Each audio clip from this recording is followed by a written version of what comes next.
Oh, welcome to my house for a video about masks. People have asked me who know how I feel about liberty, and just to show you how I feel about liberty, there's the U.S. Constitution over there on my bookshelf and the Declaration of Independence hanging. So if that's all you know about how I feel about liberty, let that tell you a little bit about how I feel about liberty. They ask me if I wear a mask, and I tell them I do. There are two major reasons why, and then I'll get into why I'm making a video about masks. That is, number one, in order to go to work, I had to wear a mask. In fact, the governor's office upped the mandate today, according to the email that we got this morning. I don't know why the president of the college is at work this morning, but whatever. That in addition to wearing it in the building when you're around other people, if you are on the premises now for any reason, even though most of us have been banned from campus for the next 2 weeks, you must wear a mask at all times, which includes in your office when you're by yourself. Now, since I have an office I don't share with anyone, that just seems really asinine, but fine. And I wear it from the car into the building. But when I'm outside the building, going between the main building and outbuildings, and there's no one around, I've taken it off. Now, of course, that's not allowed. Fine, it's a condition of employment, and there's a reason why, a practical reason why I do that. The other reason that I comply is not because I'm a Shropshire sheep. I wear a mask because wearing a mask is one of the ways in which I show God that I love Him. Let me elaborate. It is a central tenet of the dogma of my faith that, quote, we believe in being subject to kings, presidents, rulers, and magistrates, in honoring, obeying, and sustaining the law, end quote. And as a member of a civil society with a law that is not an egregious one or one that causes a large expense or imposition on my part, it is my responsibility not only to the magistrate I serve, but also to the God I worship to comply with this request. During World War II, members of my faith were not incarcerated or persecuted by the governments involved in that war, precisely because those governments were made to understand that members of my faith would obey those governments and their rules. In fact, a writ from the church headquarters at the beginning of World War II to members of the church living in Europe advised them to follow the legal rules set by the governments to which they were subject. And I think it is that reason, if for no other reason, that members of my faith were left alone for the duration of the war. It also was of benefit to them after the war because my religion was written into the Constitution of the nation of Austria as one of those recognized to practice and proselyte. But I digress. So why masks? Why am I practically in favor of this? It doesn't have anything to do with the reasons that you think. It is because I have a coworker who is 66 years old. Well, she retired at the beginning of, actually at the end of the spring term. And we were talking briefly in the parking lot when I met up with her one day to give her some things from her office because I was allowed in and she was not. She told me about how she remembered when she was young that seat belts, when they became mandatory. And I'm old enough, I remembered riding around in a car where there were no seat belts in the back. And I remember cars with seat belts that did not go over your shoulder. And she explained to me why seat belts go over your shoulder. Apparently, when seat belts became a national law, there were all sorts of people who had the same reaction as I hear on the internet now. There were people who complained about it as an infringement on their freedom and on their rights, and the people who argued for it argued that it was a way to enact a measure of safety and protection for the people. Now, if you talk to people now, aside from those who just are anarchists or from those who are too lazy and irresponsible to wear a seatbelt, pretty much everyone accepts that seatbelt wearing is a natural and acceptable part of our responsible contract as drivers in a vehicle. You don't hear people complaining about too many seatbelts in a car or, that it goes over your shoulder. She told me that seatbelts were changed, and I remember this, from just over your lap to over your shoulder so that the police could see through the window of your car if you were following the law. I didn't know that. I remember them changing, but I just thought it was a new feature. But no, It was a change in the design car manufacturers did in order to make it easier for law enforcement to detect who was in compliance with the law. Seatbelts save lives. We know this. Maybe one day we'll find out based on the data, because of course seatbelts are an old law and masks are relatively new, that masks save lives. Whether seatbelts or masks save lives or not, however, they are not the infringement on our rights that people may assume them to be. It may come across as a sign of being a Shropshire sheep. However, if you have read The Sacred Disease by Hippocrates, on which the Hippocratic Oath is based, the first tenet and the most overlooked tenet is first do no harm. And that is the other practical reason why I wear a mask, is if there is a way to prevent my spreading whatever I am carrying to other people around me, that is my duty as a doctor, even though that's not the kind of doctorate or doctor program in which I was enrolled. It is my duty, nay privilege, to provide such protections as prescribed by the president and his officers. I have a responsibility as a responsible citizen to protect my fellow citizens.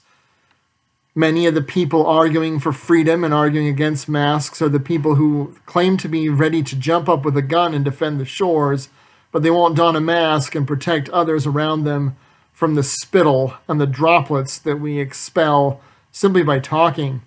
I'm one of those people, if you can't tell from the way that I enunciate words, who accidentally, as a consequence of the way I speak and the way that my face works, sometimes spits on other people. This is not an intentional thing. This is a function of the fact that some years ago I had a stroke and part of my face is paralyzed. And so when I speak, it works a little bit differently and my face moves in a different manner from the normal person. I don't know if other people spit. I just know that I do. And it happens accidentally when I'm talking to them when there's no pandemic. So I can only assume that in a pandemic, if I were carrying the infectious dose requisite to infect another person, that I would pose a risk to those around me. And so I wear a mask and stand apart from them because I respect other people. So my wearing a mask boils down to three things. Number one, it is not an imposition on my life. If I don't like it, but it does not make my life inconvenient, it does not make it impossible, and it does not cost me a lot of money. Number two, it shows my respect for my God, who has commanded me to obey just laws. And number three, it shows my respect for my community and for my neighbors. I have neighbors who feel the same way that I do, and we'll stand cavalierly next to each other and shake each other's hands. That's because those individuals have, by their utterance and admission in my presence to my face, told me that they are willing to take the risks associated with those behaviors. I do not have the same kind of contractual exchange with strangers at the supermarket. And so I wear a mask to show that I am a responsible man, that I am a faithful believer, and that I am willing to do things that don't cost me very much. The argument could be made, and is being made, that you don't boil a frog by throwing him into a boiling pot. You throw him into a pot of tepid water, and then you crank up the heat. Except that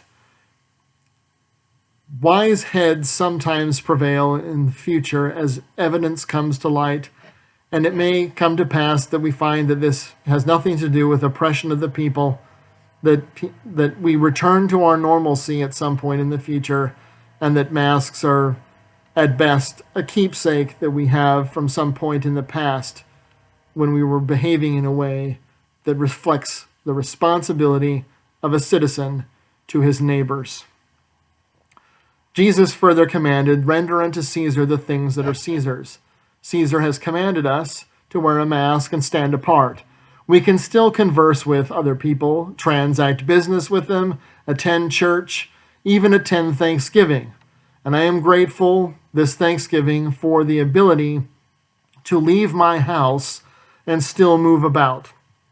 I may not be vacationing or traveling like I planned or hoped or desired, but I am still allowed, at least for now, to drive the 1 mile each Sunday and attend church services, to go visit my parents, and up until last Monday, to go to my actual place of employment and work from my office. I'm still allowed to shop in the presence of other people, and I'm still allowed to exercise outside. I learned from some of my students who are Filipino that Filipinos do not have that luxury. And of course, you hear the rumors about the oppression in China. So as arduous as a mask may appear to be, it is a small price to pay, and perhaps a totally innocuous one. You, of course, are free to choose your own way. If you, like my neighbors and myself, choose with those around you to take the risks and bear the consequences, then as a freedom-loving man who believes in the Constitution and the Declaration of Independence, then it is your privilege to do so. It is not your privilege to put other people at risk because of your cavalier attitude, nor is it your privilege to defy laws simply because you happen to disagree with them. That is anarchy.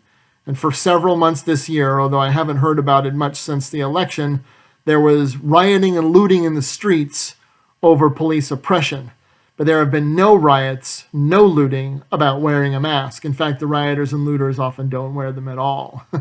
I guess that's not important to enforce. One final point and a hat tip I want to make.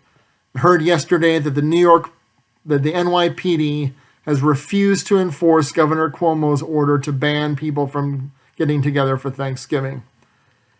When I watch dramas about the NYPD, sometimes I wonder how much of what they portray on TV is wishful thinking and how much of it is actually based in factual events or individuals. To whomever the commissioner may be, to the patrolman on the street, I'm no fan of the police. They've always been there when they needed me, and frequently they are absent when I need them. However, I appreciate that sometimes the cops recognize there's also such a thing as an unjust law. And I appreciate the NYPD setting the standard for how other police departments should react to that kind of nincompoopery. You can still wear a mask, but it is equally asinine and banal for us to obey the logic of the governor of the state of Nevada, who insists that between bites we return our mask to our face, as if somehow the virus knows we're eating or drinking and therefore stays out of our way. I don't know where these people get their ideas. I don't know who made them experts on things just by virtue of their election. But it is your election to decide how you live your life. It is also your responsibility as a citizen to protect other people's ability to live the life that they choose, to let them wear a mask, and to protect them from dangers by wearing one yourself. If you choose not to do so, then give thanks this Thanksgiving that you are free to do so in this nation. You could live somewhere else. And as bad as you may feel things are in America, it is still the best, greatest hope for freedom and happiness, perhaps that this world has ever known. God bless you, God bless America, and I thank Him for this nation and our opportunities. Take care of yourselves and each other.